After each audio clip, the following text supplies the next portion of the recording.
Today's video, I want to explain why therapy traditionally doesn't work for most men. And I want to preface this with saying that I actually really believe in therapy. I've been to it myself. I've worked with a cognitive behavioral specialist for almost 2 years. I'm a big believer of therapy.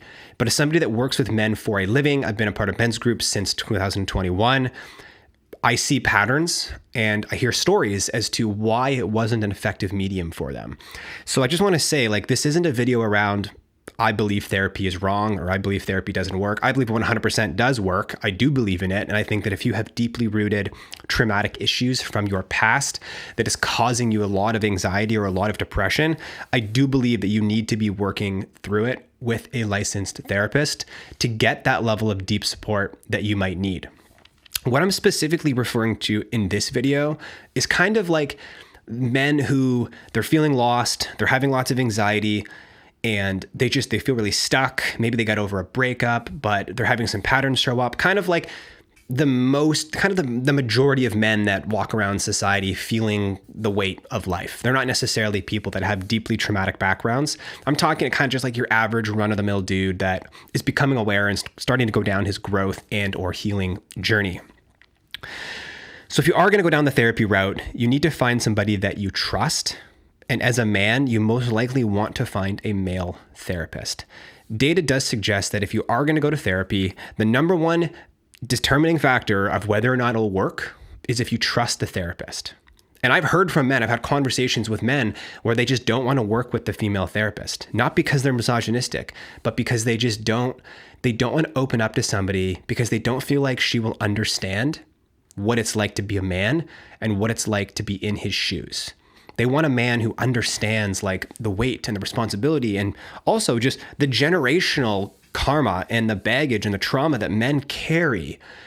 We want somebody that deeply understands us. It's why you'll see men will be in therapy. I mean, some of my coaching clients, they've been in therapy for years and nothing was changing. And then they come into a men's group, they hire a men's coach and we're able to move. It's because, and this is now getting more into, why therapy doesn't work and what to do instead. But most men don't need to talk their problems to death. Most men just need to speak it out loud once or twice and they feel so much better. Because most men, a huge feeling that we feel is shame. We make it mean way more than it needs to when something happens in our life. I've had guys that have walked into my men's group after 20 years of shoving their feelings down, 10 out of 10 anxiety, really rough, drug addicted pasts, come into a free men's group that I host once a month, local guys here in my town. He will just let everybody into what's going on in his divorce, or he will let somebody in this thing that happened with a partner or a kid or whatever. And next thing you know, I'm checking in with him a couple days later and he's like, dude, I feel 60% better. He's like, I can't believe the power of just speaking it out to the room and none of the guys judging me and just going yeah, man, that sucks. What can I do for you? That being seen in that is so incredibly powerful. It's so healing. So much emotion just gets released from the body when you just take the time to process it. But if you go to therapy, you're probably just going to start talking the problem to death. And I've come across this in my life where I spend more time talking about it that I get stuck in it. I literally will go day in and day out and I'm just oh, I'm working with this shame thing right now. I can't, and it's just gone and on and on and on where it's I actually need to spend less time up here in my head and get more into my body. What I really need is to get up early, go do some breath work, get into cold water, go for a run, come back, start tackling my to-do list. And next thing you know, it's okay. I'm feeling so much better. I feel the shame is just leaving my body because I'm allowing it to just be there while I get on with my life. And and don't get me wrong, I'm not trying to oversimplify complex emotions here. I'm just sharing with you an alternative to therapy, which is getting around a group of men that you trust, because going back to what we said earlier, trust is the number one important factor in opening up and if therapy will work or not. It could be the best female therapist in the world, but if he doesn't feel like she's going to understand him, there's not going to be trust. Therefore, it doesn't matter what she does, doesn't matter what she asks, what she says, what homework to provide him, he's not going to do it, it's not going to work. But when a guy steps into a group and is like, holy crap, like I trust this guy and I take his feedback and I start implementing it next week, not even next week, today, guys are able to change their life. They're able to move. You'll see these stories where, I even had a client that one-on-one that I worked with, and he just kind of like circled around this thing for therapy for years. And he's like, it's not really changing. Like I need to just do something different. Like I don't need to talk about it anymore. I just need to behave differently. And that has typically been my experience too. Like I don't need to talk about X, Y, or Z. I've talked about it a little bit to bring some awareness to it, to kind of put it out there and get it out of my head into the world or into a group of people. But then I just need to respond differently, right? If I'm noticing that I'm reacting a lot, I need to be like, holy crap, I'm reacting way too much. I'm going to go on a 3-month, emotional sobriety. And just when things happen, I'm just going to be like, all right, I'm not going to react. I'm just not going to react. It can hurt, but I'm not going to make it anything more than it needs to do. Like that's what's going to actually start to shift and like learn how to control your emotions. It's just tracking everything and getting beyond it. Like rather than getting stuck in it, it's like zooming out from like a meta perspective and being like, whoa, I'm like looking at myself in frustration rather than constantly being in the frustration of like, I need to like punch someone, being like, whoa, oh man, like I'm frustrated as heck today. Yeah. I think I'm going to go for a run, see how I feel. Right? You're not packing it away. You're not blasting it at somebody in a toxic way. You're not staying in it. You're not getting stuck in it. You're like, whoa, this is my experience. Okay. Leaving that there. Let's park that there. What else can I do to like feel a bit better?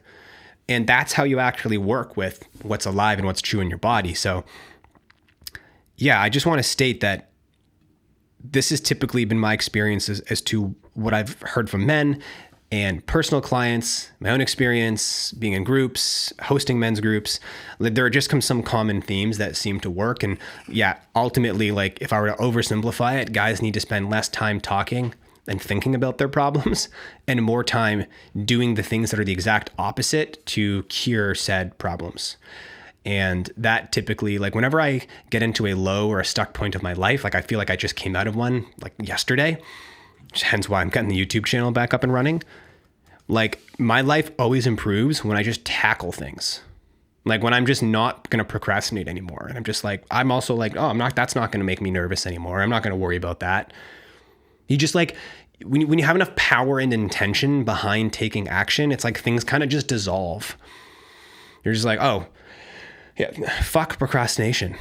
I'm just going to go nail this list that the shit that I have to do that I haven't done for the last 3 months. Like I'm going to fix that door. I'm going to go fix that thing in my car. I'm going to get organized. I'm going to clean my closet. Like just take the day and just like systematically mow things down. Feels absolutely incredible. Now, I don't have any science to back up this next part. This is purely what I believe to be true about evolution. But if you really think about men, and my wife laughs whenever I make caveman jokes, but just think about it for a second. Once upon a time, men's role was to wake up every day and set out in forward motion to hunt. Like we need to go get food. We can't just sit around and think. We need to go. Like we need to be in motion. We need to get out there, go find some food for our family. Boom, we hunted this thing. Great, now we need to do with it. Let's go home and build a fire. Right? I know this sounds really stereotypical and kind of corny, but now we need to go home. We need to build said fire to keep said family warm and cook said food to keep living one more day. So like it's in our DNA to get out there and to get out there and serve our family. This isn't rocket science. Now, I'm sure there are evolutionary biologists, I don't even know if that's the word, that can probably back this up if I were to ask them, be like, is this kind of true? But just think about it. It just makes a lot of sense.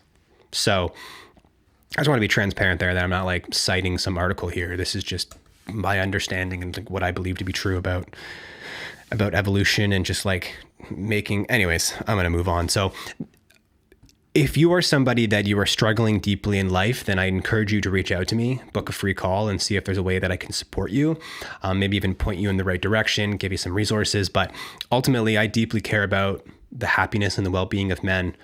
And I just really want you to know that, yeah, therapy is a powerful medium if you trust the therapist and if you have a good one that will give you actionable things to do on a daily, weekly, monthly basis to change your life. And if that therapist isn't able to do that, then unfortunately, I don't really think your life's going to change a whole lot. So that's it for today's video. I appreciate you sticking around this long, watching. Feel free to subscribe, hit the like button, all the things. And yeah, I look forward to seeing you in the next video.